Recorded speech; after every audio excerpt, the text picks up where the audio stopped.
Stephen Colbert last night addressing the turmoil facing his network.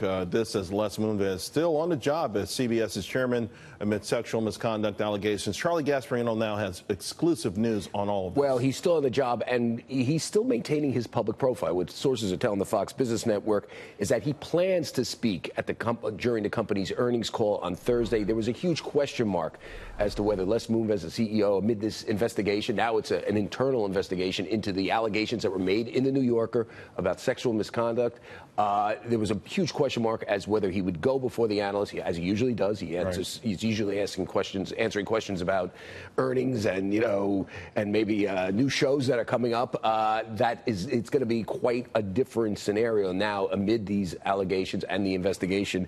We understand now. I say plans. Why is that? Because if something new comes out, they may yank him off. Okay, sure. But as of right now, he plans to be on that call, and for we understand the company, his advisors are prepping him for the obvious questions that are going to come up about his future, about the investigation. I'm not sure how much he's going to get into it. I mean, there's an easy way to say I can't talk about this amid the investigation and move on, but they are prepping him about these questions, and he does plan to be on that call. It's interesting because a lot of people, when they face these allegations, they go kind of into hiding, right? Or, they're not saying much. Les has taken a different approach if you look at what's going on. He is now taking a much more public profile.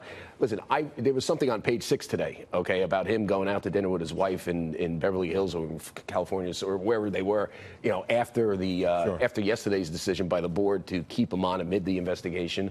You don't get that story unless you're giving it out, just so you know. I mean, he was all smiles, and he knew he was going to have this be in the paper. So he's doing it differently. It's clear that he's fighting for his job. It's clear that he's going to ramp up he's going to maintain a public profile.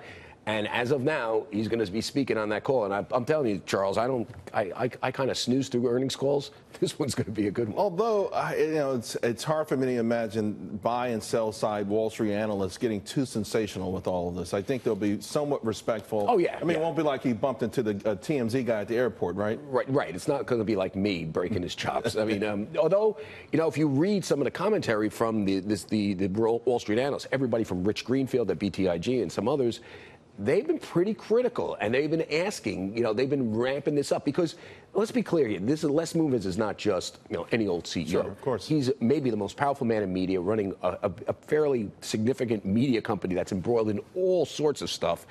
And analysts have, and his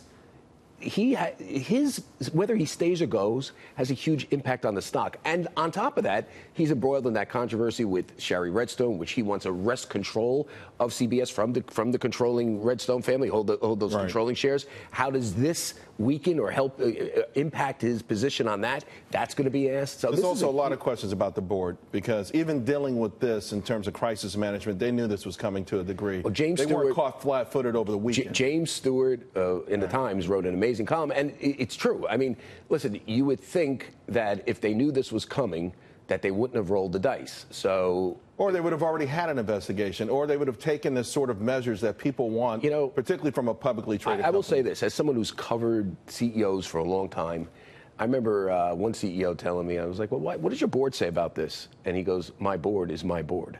Yeah. They control, especially someone like Moonves, has enormous control over the board and the independent directors. Yeah. They're not that independent. The rubber-stamped boards have been a problem for investors for decades now, and I guess it continues. This might be a key example of that. We'll see. By the way, we're going to keep reporting this out. This is a big story going forward. Great stuff, Charlie. Thanks a lot. By the way, the stock is actually moving higher. It is. I know. Moved on our report.